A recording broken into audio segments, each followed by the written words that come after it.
성경 봉독하시겠습니다. 오늘 주시는 말씀은 마가복음 13장 14절부터 37절까지 말씀입니다.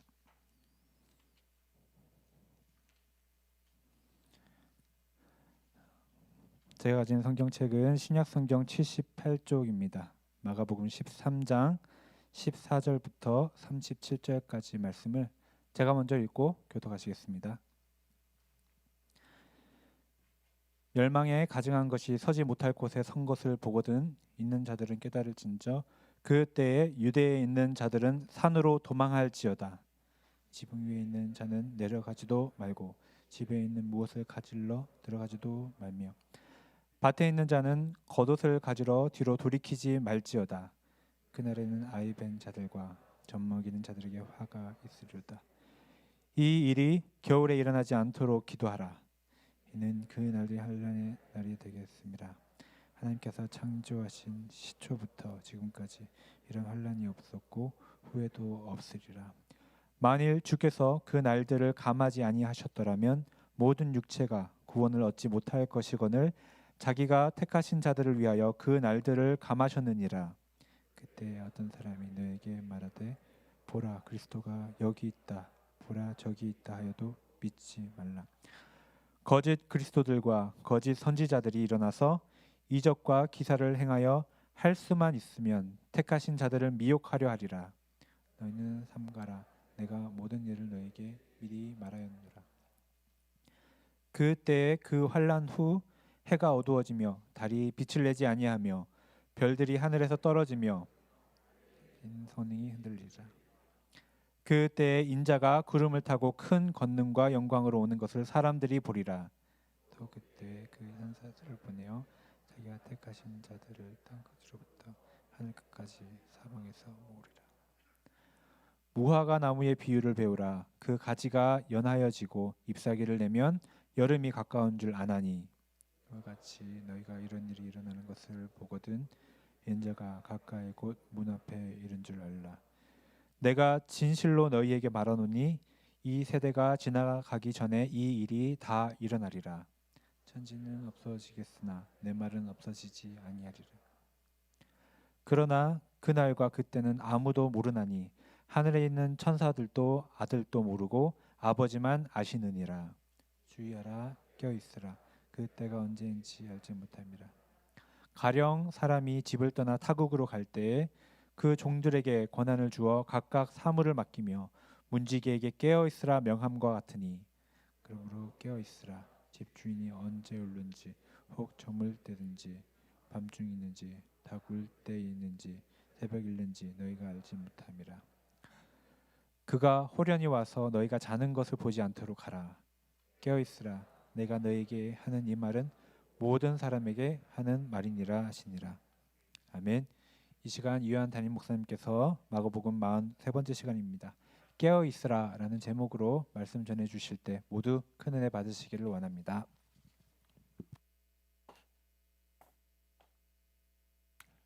할렐루야. 우리 계속해서 마가복음 말씀 나누고 있습니다. 마가복음 13장 말씀이 좀 어렵죠. 우리가 이 말씀을 해석하는 또 볼 수 있는 여러 그런 방법들이 있어서 좀 어렵긴 합니다만 우리 주의 깊게 말씀을 상고하면서 이 말씀을 통해서 우리에게 주시는 그 메시지를 함께 듣게 되기를 원합니다.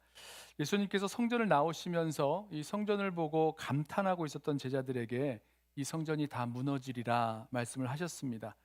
예수님께서 감람산으로 올라가셔서 성전을 마주대하여 앉으셨을 때에 예루살렘 성전이 돌 위에 돌 하나도 남지 아니하리라 파괴될 것을 말씀을 그 말씀을 들은 제자들이 그때가 언제인지 또 그때 일어날 징조가 무엇인지를 예수님께 물었습니다. 우리는 그 답을 알고 있죠. 지난 시간 말씀드린 대로 예루살렘 성전은 주 70년 로마에 의해서 완전히 파괴되었습니다. 그때를 묻는 제자들의 그 질문에 대한 대답은 성전은 주 70년 예수님 말씀하실 때로부터 한 40년 후에 돌 하나도 돌 위에 남지 않고 다 무너뜨려지리라 이 대답이 되겠고요.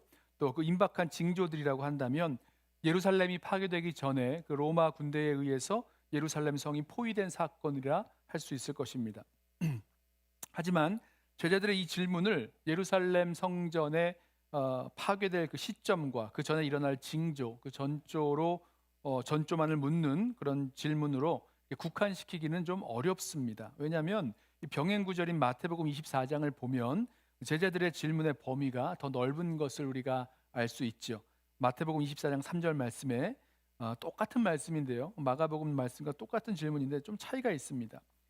예수께서 감람산 위에 앉으셨을 때에 제자들이 조용히 와서 이르되 우리에게 이르소서 어느 때에 이런 일이 있겠사오며 또 주의 임하심과 세상 끝에는 무슨 징조가 있사오리이까. 주의 임하심과 세상 끝에는 무슨 징조가 있사오리까. 제자들의 질문에 있어서 예루살렘 성전 파괴는 주의 임하심과 세상 끝, 우리가 보통 이 종말이라고 부르는 세상 끝날과 연관되어 있었습니다.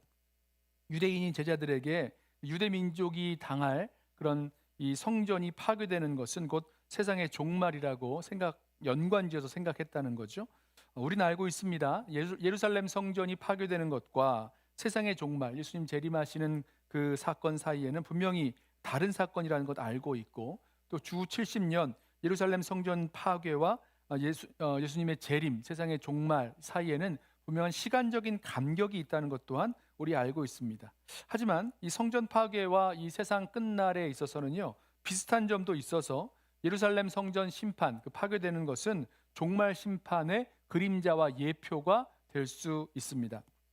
자, 이 성전 파괴와 세상 종말의 종말의 때와 징조를 묻는 그 예수님 질문에 대한 예수님의 그 첫 대답은 그 때와 징조에 관한 것이 아니었다. 지난 시간에 말씀을 드렸어요. 제자들이 이런 성전 파괴 또 세상 종말에 대한 어떤 호기심 또 두려움 이런 것을 가지고 질문하고 있는 것을 아신 예수님께서 그 시대를 어떻게 살아야 될지에 대해서 말씀해 주셨습니다. 진노와 심판이 임박해 보이는 그런 징조인 줄로 알지만 사실은 임박한 종말의 징조가 아니었다 말씀을 드렸죠. 아이를 낳는 산모의 진통처럼 산모의 그 진통처럼 반복되는 것이고요. 또 아직 끝이 아님을 알려주는 징조다, 현상이다 말씀을 드렸습니다.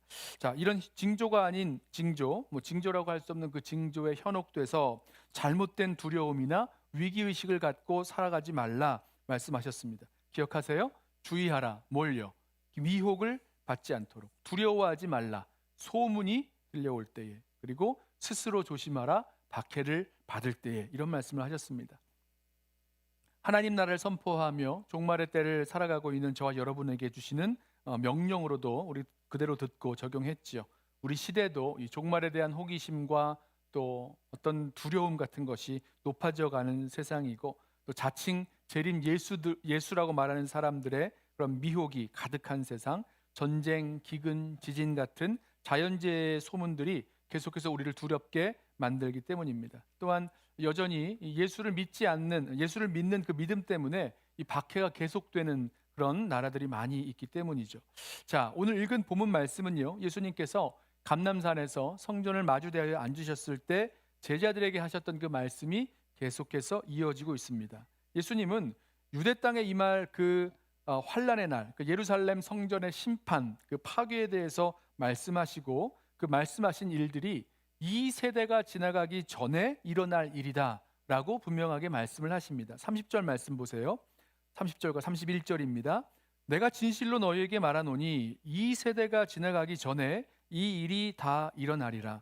천지는 없어지겠으나 내 말은 없어지지 아니하리라. 그래서요, 지금 이 세대가 지나가기 전에 라고 하시는 이 말씀, 이 일어나리라 하시는 그 말씀이 바로 예루살렘 성전의 심판받는 모습, 그 멸망되는 것이라고 우리는 알 수가 있습니다. 여기서 이 세대라고 말하고 있는 것은요, 예수님과 동시대의 사람들을 말합니다. 당연한 말이죠. 물론 이에 대해서 다른 설명들도 좀 있습니다.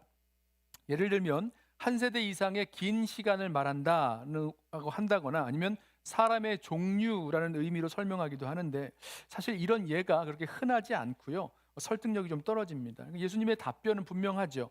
예수님과 동시대 사람들이 사는 그 세대가 지나가기 전에 지금 말씀하신 일들이 일어날 것이다 라고 말씀하셨다는 거예요.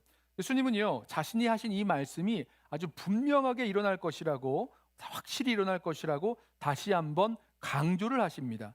천지는 없어지겠으나 내 말은 없어지지 아니하리라. 예, 예수님과 동시대를 살았던 그 사람들의 세대 가운데 예루살렘 성전 파괴는 정말로 일어났습니다. 확실하게 그 말씀이 이루어지는 거죠. 반대로 주님의 다시 오심과 세상 끝은 이 세대 안에, 예수님 말씀하신 그 세대 안에 이루어지지는 않았습니다. 자, 예수님 이 말씀을 하셨을 때에 당시의 상상으로는요, 당시로서는요 상상하기 어려운 말씀이죠.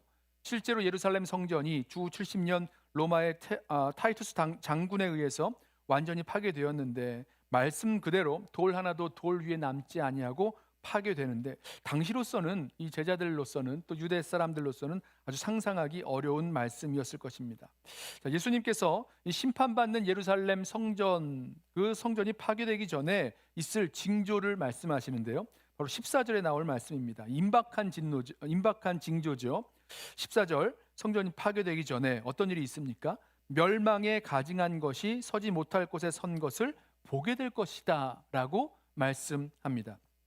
자, 이 말씀 14절 말씀은요, 예수님께서 다니엘서 말씀을 인용하시는 말씀입니다. 다니엘은 하나님의 거룩한 성소, 그 성전이 짓밟히는 날이 있을 것이라고 하였고, 다니엘서 11장 31절 말씀을 보면 군대는 그의 편에 서서 성소 곧 견고한 곳을 더럽히며 매일 드리는 제사를 폐하며 멸망하게 하는 가증한 것을 세울 것이라. 자, 군대가 나오고요, 여기 보면 멸망하게 하는 가증한 것을 세울 것이다 라고 말씀하고 있습니다. 자막이 나오나요? 네, 저만 안 보이는 거군요. 11절 말씀, 12장 11절 말씀을 보면 매일 드리는 제사를 폐하며 멸망하게 할 가증할 것을 세울 때부터 1290일을 지낼 것이요, 이런 말씀을 합니다. 자, 이 말씀은 사람이 자기를 위하여 세운 그 우상, 이것이 세워지면 안 될 곳이 있는데 어디일까요? 하나님의 성전에 우상이 세워질 수가 있습니까? 그러면 안 되는 거죠. 그런데 그렇게 우상이 하나님의 성전에 세워질 것이다 라는 것입니다. 실제로 이 다니엘의 예언은요, 기원전 168년 그 헬라의 시리아의 왕 안티오쿠스 에피파네스가 그 유대인의 민족주의를 없애자는 그런 일환으로 예루살렘 성전의 제단을 헙니다. 그리고 거기에서 제우스 신상을 세우고 거기에 돼지를 잡아서 제물로 바칩니다. 말씀 그대로 멸망하게 할 가증할 것이 세워져서는 안 되는 곳에 세워진 일이 그대로 일어났다는 거죠. 자, 예수님은 이 다니엘서의 그 예언을 다시 인용하시면서 앞으로 이와 같은 일이 이 성전에서 일어날 것을 예언하셨습니다. 그리고 실제로 주 70년 타이투스 장군이 예루살렘을 함락한 후에 장수들과 함께 그 성전의 성소에 들어가서 성소를 더럽혔고, 또 로마 군인들이 로마 황제의 초상과 또 당시 그 군대, 로마 군단의 독수리가 그려져 있는 군기를 예루살렘 성전 뜰에 세워놓고 거기서 제사를 하였다고 합니다. 멸망에 가증한 것이 서지 못할 곳, 곧 성전에 서게 된 것이죠. 자, 예수님 말씀을 들으면요, 이 모습을 보거든 유대 땅을 떠나 도망치라고 하셨는데, 누가복음에서 이 경고는요, 로마 군대가 예루살렘 성을 에워싸는 것으로부터 시작됩니다. 누가복음 21장 20절과 21절 말씀입니다. 병행 구절이에요. 너희가 예루살렘의 군대들에게 에워싸이는 것을 보거든 그 멸망이 가까운 줄 알라. 그때에 유대에 있는 자들은 산으로 도망갈 것이며 성내에 있는 자들은 나갈 것이며 촌에 있는 자들은 그리로 들어가지 말지어다. 그날의 상황이 얼마나 급박한지 지붕 위에 있는 자는 뭘 좀 챙겨가려고 집 안으로 들어가지도 못할 것이고요, 겉옷을 벗어놓고 밭에서 일하던 사람들은 자기 겉옷을 챙기고 돌아가겠다라고 했지만 그럴 틈도 없이 아주 급박하게 피하여야 할 상황이라는 것입니다. 그날에 아기를 뵌 임산부나 젖먹이를 데리고 있는 엄마들처럼 움직이기 어려운, 이동하기 어려운 사람들은 얼마나 큰 화를 당하게 될지 너무나 불쌍하고 안쓰럽다 말씀하십니다. 이 일이 겨울에 일어나지 않도록 기도하라. 만약에 이 환란이 겨울에 일어난다면 우리와 겨울이 좀 다르죠. 이스라엘은 겨울이 우기입니다. 이 우기에 이 환란이 일어난다면 피난을 가기가 더욱더 어려워지니 그렇게 되지 않도록 환란의 고통을 이겨낼 수 있도록 기도하라 라고 말씀하셨습니다. 자, 이 환란이 얼마나 심한지 창조 때로부터 지금까지, 그리고 그 이후로도 찾아볼 수 없는, 우리로 말하면 전무후무한 그렇게 아주 끔찍한 환란이 될 것이다 라고 말씀하셨습니다. 실제로 이 예루살렘 함락에 대한 요세푸스의 기록을 보면 유대 전쟁 중에서 먹을 것이 없어서 자녀들을, 아이들을 먹었다는 이런 기록도 있고, 예루살렘이 함락되었을 때 자그마치 110만 명이나 되는 사람들이 죽었습니다. 그리고 9만 7천 명이 포로로 끌려갔다라는 그런 기록이 나옵니다. 이처럼 아주 끔찍한 그런 환란이 있을 것이다 라고 말씀하셨고, 그대로 이루어졌죠. 또 예루살렘이 함락되기 전에 거짓 그리스도와 거짓 선지자들이 기적과 이사를 행하여서 택하신 자들을 미혹하리라 말씀도 하셨습니다. 그러면서 23절에 이렇게 말씀하세요. 너희는 삼가라. 내가 모든 일을 너희에게 미리 말하였노라. 예수님 당시에 그 제자들로서는 상상할 수 없는 일이었지만 예루살렘이 함락되고 성전이 파괴되는 그 환란이 분명히 다가오고 있음을 주님 말씀하셨고, 삼가라, 주의하라 말씀하셨습니다. 계속해서 같은 말씀을 하시는 거예요. 5절에서도 주의하라, 9절에 조심하라, 또 오늘 23절에 삼가라, 다 같은 동사를 사용하죠. 잘 보라는 뜻입니다. 경각심을 가지고 깨어서 잘 보아라 라는 말씀을 하셨습니다. 자, 이어지는 24절부터 27절까지 말씀은 그 세대 안에, 그 예수님 말씀하신 세대 안에 인자가 임함에 대해서 말씀을 하십니다. 24절과 25절 말씀을 보세요. 그때에 그 환란 후 해가 어두워지며 달이 빛을 내지 아니하며 별들이 하늘에서 떨어지며 하늘에 있는 권능들이 흔들리리라. 사실 이 말씀에는요, 이사야 선지자가 한 그 말씀이 그대로 반영되어 있습니다. 자, 이사야 선지자가요, 바벨론의 심판에 대해서 이야기할 때, 또 에돔의 심판을 말하면서 이와 같은 천체 우주의 급격한 변화로서 묘사하는 말씀이 있습니다. 이사야서 13장 10절 말씀인데요, 보세요. 하늘의 별들과 별 무리가 그 빛을 내지 아니하며 해가 돋아도 어두우며 달이 그 빛을 비추지 아니할 것이로다. 예, 환란 후 해가 어두워지며 달이 빛을 내지 아니하리로다. 비슷한 말씀이죠.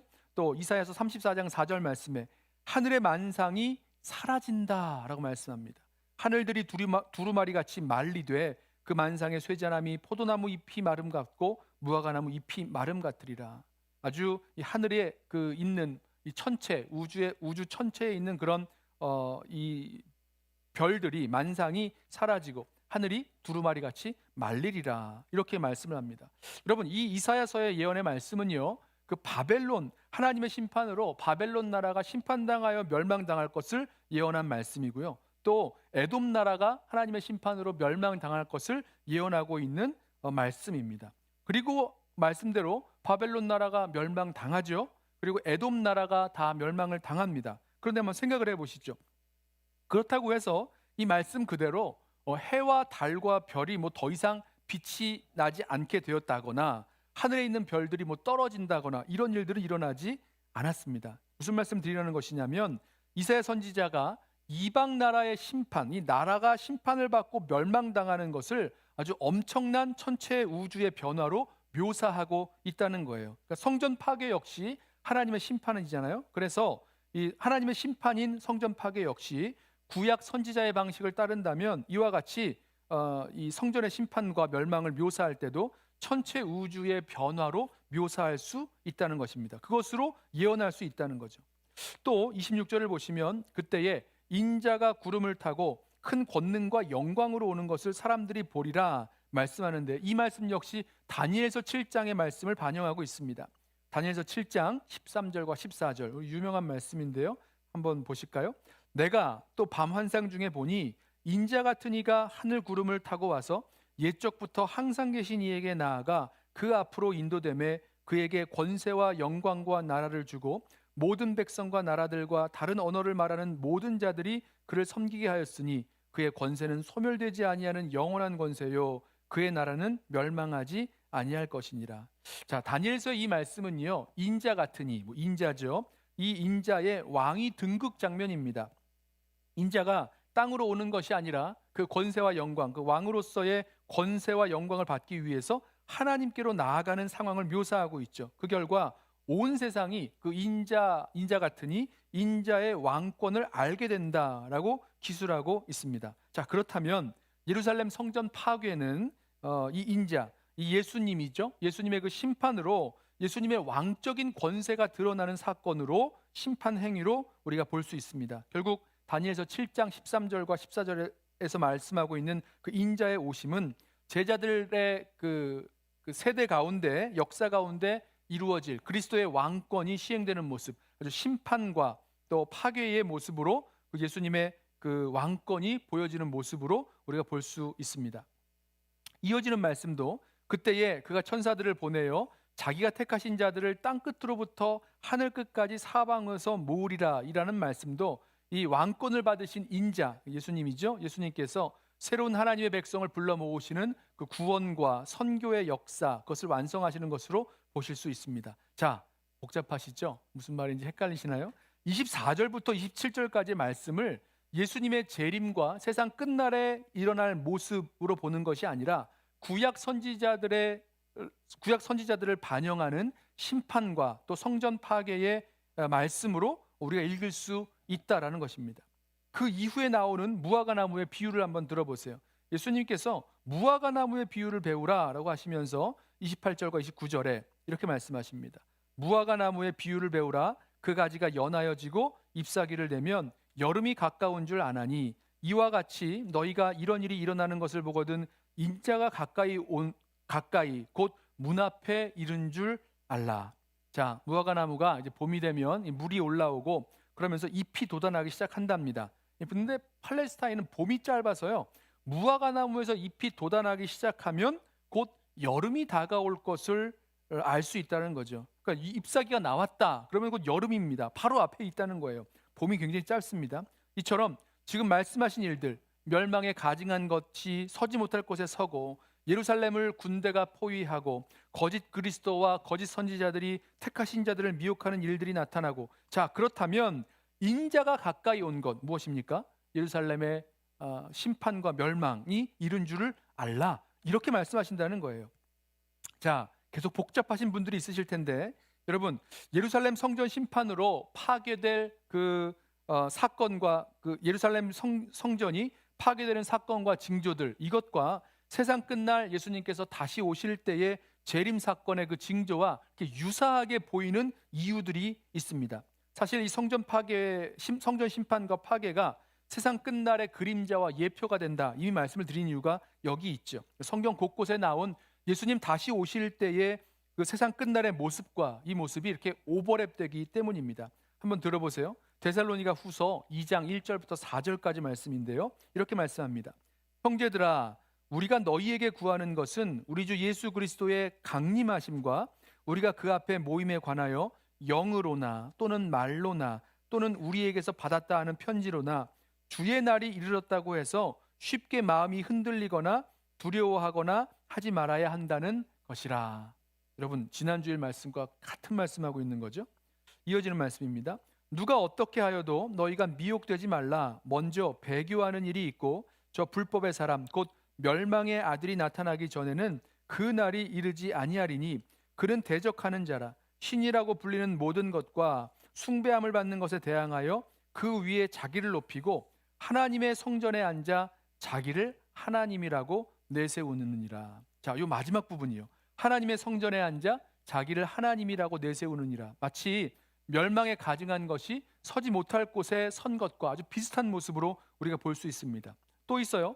사도행전 1장 9절부터 보시면 예수님께서 승천하시는 모습이 나오죠. 구름이 그를 가리어 보이지 않게 하더라. 그러면서 이 천사들이 하는 이야기가 무슨 말씀이냐면 이르되 갈릴리 사람들아 어찌하여 서서 하늘을 쳐다보느냐. 너희 가운데서 하늘로 올려지신 이 예수는 하늘로 가심을 본 그대로 오시리라. 자, 구름 가운데 하늘로 가신 예수님 그 본 그대로 오신다. 이 말씀은 오늘 말씀에서 인자가 구름을 타고 오는 것을 사람들이 보게 되는 것과 같아 보입니다. 이런 말씀들이 성경에 더 나오죠. 데살로니가전서 4장 말씀을 보면 주께서 호령과 천사장의 소리와 하나님의 나팔 소리로 친히 하늘로부터 강림하시리니 라고 말씀합니다.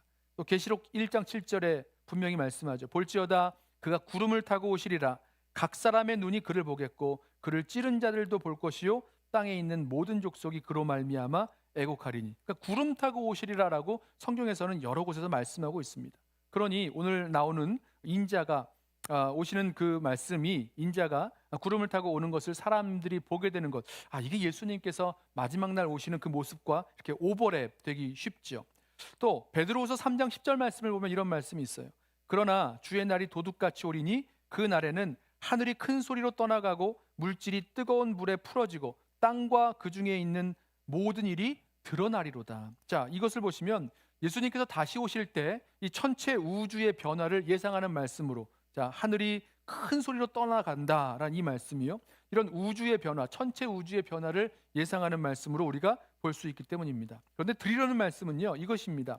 32절 앞에 나오는 그 말씀들은 1차적으로 예루살렘 성전 파괴에 대한 말씀으로 우리가 읽으셔야 된다는 거죠. 그 이유를 조금 더 설명을 해보려고 합니다. 자, 32절부터 사실은 주제의 전환이 일어납니다. 32절, 그러나 그날과 그때는 아무도 모르나니 하늘에 있는 천사들도 아들도 모르고 아버지만 아시느니라. 자, 32절의 시작을 원어로 읽어보면 그러나 뭐뭐에 대해서는 이라는 페리데라는 이런 접속사로, 또 전치사와 접속사로 시작이 되는데요. 이 말은 한 주제에서 다른 주제로 넘어갈 때 쓰는 표현입니다. 우리 고린도전서를 보면 고린도전서에서 이 바울이 고린도 교회 성도들이 한 그 질문들에 대해서 여러 질문들이 있는데 한 질문에 대해서 답하고 그 다음 주제로 넘어가고 그거에 답하고 그 다음 주제로 넘어가는 일들이 나옵니다. 그때마다 나오는 표현이 바로 이 페리데, 그러나 뭐뭐에 대해서는 이라는 표현입니다.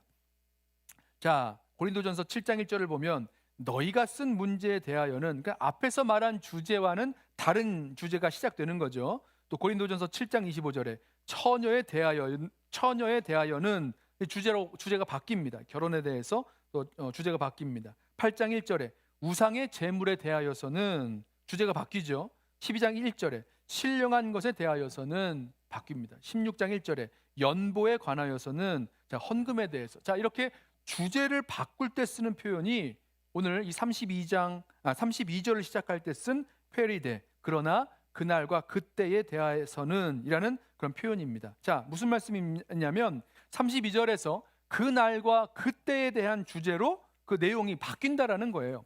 자, 여기서 말한 그때, 그날과 그때는 무엇입니까? 제자들이 물었던 바로 그날과 그때죠. 주의 임하심과 세상 끝날. 자, 그날과 그때에 대해서 주님께서 말씀하신다는 것입니다. 그동안 예수님은요, 제자들이 했던 질문 중에서 주의 임하심과 세상 끝날의 그때에 대해서는 말씀을 하지 않으셨습니다. 예수님께서 이 예루살렘 성전의 멸망에 임박한 징조로 볼 수 없는 징조들, 산통이 반복되는 것처럼 반복되는 전쟁, 지진, 기근 같은 그런 징조로 볼 수 없는 징조들, 또 아직 끝이 아니요 시작이라고 말씀하시는 그런 징조들을 말씀하셨죠. 또 임박한 징조로 하신 말씀 중에서 멸망에 가증한 것이 서지 못할 곳에 선 것을 보는 것이라고 말씀하셨고, 또 누가복음에서는 예루살렘의 그 군대가 애워싸는 그 임박한 징조를 말씀하셨습니다. 자, 그리고 그날에 일어날 환란이 전무후무한 환란이라고 하셨고, 그것이 이 세대가 지나가기 전에 분명히 일어날 것이다 라고 말씀하셨습니다. 자, 그런데 여기서 이제부터는 32절부터는 예루살렘 성전이 파괴되는 그 때와 함께 주의 임하심과 세상 끝, 우리가 보통 종말이라고 부르는 그 세상 끝날에 대한 제자들의 질문에 대한 답변을 하고 계시는 거죠. 저는 이것을 보면서요, 예수님께서 이 성전 파괴와 또 세상 끝날에 대해서 아무런 관련이 없다라고는 하지 않으실 것이라는 생각을 해보았습니다. 그러니까 성전 파괴 사건도 심판이잖아요. 그래서 세상 끝날의 심판과 연결되어 있습니다. 그 예표와 그림자가 된다라고 이미 말씀드렸죠. 하지만 32절 앞에 나오는 말씀들은 이 예루살렘 성전 심판과 파괴에 대한 말씀이고, 32절 이후로는 주제가 전환돼서 주님께서 다시 오시는 세상 끝날에 대한 말씀이다라는 말씀을 드리려고 좀 장황하게 이렇게 설명을 드렸습니다. 왜냐하면요, 32절 앞에 나오는 말씀에서는 이 세대가 지나가기 전에 반드시 일어날 것이라고 주님께서 거듭 말씀하셨기 때문이죠. 또 이어지는 비유가 두 개 나오는데요. 하나는 무화과 나무의 비유가 나오고, 그다음에 타국으로 간 주인의 비유가 나오는데, 그 무화과 나무의 비유를 보면요, 이런 일들이 일어나는 것을 보거든 인자가 가까이 문 앞에 이른 줄 알라. 마치 그 무화과 나무에서 잎사귀가 딱 나오면 여름이 가까운 것을 아는 것처럼 인자가 가까이 문 앞에 이른 줄 알라. 그러니까 심판의 날이 가까이 왔다는 것을 알라고 하셨는데, 성전 심판과 파괴가 가까이 왔다는 것을 알라고 하셨는데 또 도망치라고 하셨죠. 하지만 타국으로 간 그 주인의 비유, 이후에 나오는 그 비유를 보면 예수님이 다시 오실 세상 끝날에 대해서 말씀하실 때는 호련히 오신다, 아무도 모르게 호련히 오신다라고 말씀하십니다. 마태복음 병행 본문을 보면 도적같이 오신다라고 말씀하십니다. 차이가 있죠? 말씀하신 것이 다른 게 보이십니까? 그날과 그때는 아무도 모르고, 천사도 모르고, 아들도 모르고, 아무도 모르게 호련히 오신다. 분명히 차이점이 보이실 것입니다. 자, 이 비유를 조금 우리가 주의 깊게 좀 보기를 원하는데요. 예수님의 다시 오심에 대해서 이 타국으로 간 주인이 돌아오는 비유로 말씀을 하셨습니다. 34절과 35절 말씀입니다. 가령 사람이 집을 떠나 타국으로 갈 때에 그 종들에게 권한을 주어 각각 사물을 맡기며 문지기에게 깨어 있으라 명함과 같으니 그러므로 깨어 있으라. 집주인이 언제 올는지, 혹 저물 때일는지, 밤중일는지, 다굴 때일는지, 새벽일는지 너희가 알지 못함이라. 자, 주인이 먼 타국으로 가면서 오랫동안 머물게 되자 자기 종들에게도 권한을 주고 또 사물을 맡겼습니다. 이 달란트 비유처럼 종들에게 달란트 주면서 일하게 한 거죠. 종들은 주인에게 맡은 그 사물을, 자기에 주신 그 권한을 가지고 일해야 할 책임이 있는 거죠. 또 문지기에게는 깨어 있으라고 말씀하셨어요. 주인이 언제 올지 모르니까 깨어 대기하고 있으라라는 겁니다. 문지기가 깨어 있어야지만 주인이 오면 언제라도 즉시 문을 열어 맞이할 수가 있는 거죠. 이 밤도 이게 뭐 초저녁 때인지 뭐 어두워진 밤인지 깊은 새벽인지 아니면 해 뜨기 전인지 잘 모릅니다. 언제인지 몰라요. 그러니까 자지 않고 깨어 있는 것, 이것이 문지기가 해야 될 의무입니다. 자, 예수님이 왜 이런 비유를 하셨을까? 분명해지죠. 35절 말씀에 그러므로 깨어 있으라. 37절 말씀에 깨어 있으라. 우리로 말미암아 깨어 있기를 가르치기 위해서 해주신 말씀입니다. 36절 말씀에 그가 호련히 와서 너희가 자는 것을 보지 않도록 하라. 그러니까 문지기는 집주인이 언제 오는지 알지 못하잖아요. 예기치 못한 시간에, 뜻밖의 시간에 도적같이 아주 호련히 집주인이 갑자기 돌아올 수 있다라는 것입니다. 아니 설마 주인이 돌아올 때에, 타국에 갔다 돌아올 때에 밤에 오겠어? 낮에 오겠지. 그래서 문지기가 밤에 잔다면 그 잠자는 시간에 호련히 갑자기 아무도 모르게 온다라는 것입니다. 그러므로 어떻게 해야 된다고요? 깨어 있어야 한다는 것입니다. 자, 이 비유에서 타국으로 갔다 올 그 주인은 누구를 가리킵니까? 예수님이죠. 집주인이 타국으로 간 것처럼 예수님은 십자가에서 죽으시고 부활하시고 승천하셨습니다. 그리고 타국으로 간 그 주인이 호련히 돌아오는 것처럼 예수님은 다시 오실 것입니다. 자, 그러면 이 주인이 타국으로 가면서 권한을 주고 사물을 맡긴 종들은 누구일까요? 또 되돌아올 그 집 주인을 기다리면서 항상 깨어 있어야 한다고 말한 그 문지기는 누구를 가리킵니까? 이 말씀을 들은 제자들이죠. 그리고 저와 여러분, 예수님의 제자된 저와 여러분입니다. 37절 말씀에 이 말씀하죠. 깨어 있으라. 내가 너희에게 하는 이 말은 모든 사람에게, 누굽니까? 저와 여러분에게 똑같이 하시는 말씀이다 라고 말씀하셨습니다.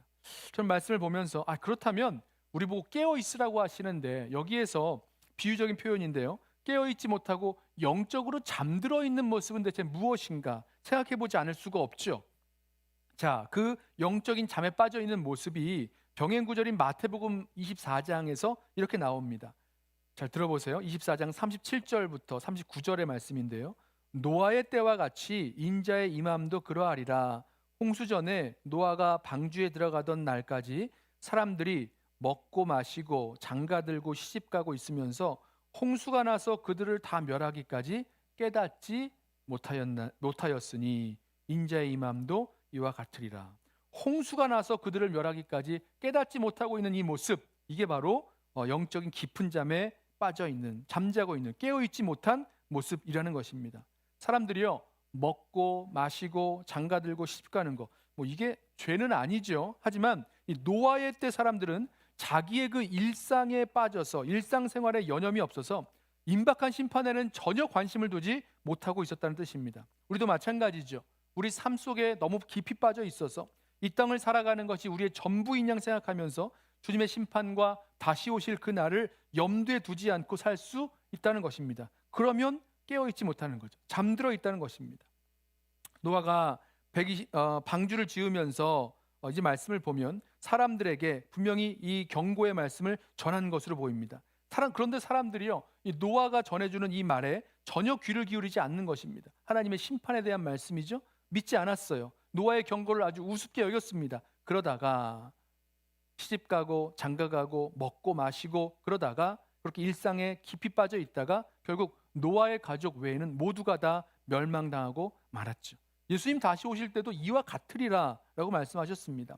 사람들이 먹고 마시고 장가들고 시집가는 일, 일상적인 그 일들로 아주 매우 바쁘고 거기에만 몰두하고 있지, 주님께서 다시 오시는 그 일에는 아무런 관심도 없는 모습, 이것이 바로 잠들어 있는 모습, 깨어 있지 않은 모습이죠.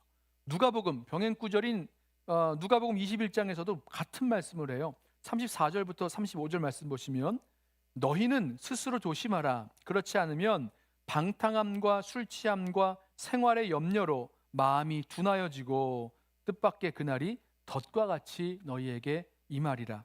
이날은 온 지구상에 거하는 모든 사람에게 임하리라. 여기에서도 뭐라고 말씀하십니까? 생활의 염려로 마음이 둔하여진다 라고 말씀합니다. 물론 방탕함과 술 취함도 있습니다마는 생활의 염려, 우리 일상의 삶의 그런 모습들 속에서 우리의 마음이 둔하여지고 결국은 주님께서 다시 오신다라고 말씀하신 그대로, 그래서 주님께서 다시 오실 그때까지 우리에게 맡겨주신 그 사명, 우리에게 맡겨주신 그 책무를 감당하면서 살아가는 그 삶을 다 내려놓고 산다는 거죠. 뭐만 생각합니까? 생활의 염려, 먹고 마시고 장가가고 시집가고 일상생활 속에 깊이 빠져서 주님께서 다시 오심을 바라보면서 살지 못하는 모습 말씀하고 계십니다. 시간이 많이 갔는데요, 한 가지만 더 말씀을 나누고 우리 오늘 말씀을 좀 맞춰보려고 합니다. 그렇다면 주님께서 우리로 깨어서 일하기 원하시는 그 맡겨주신 사명은 무엇일까?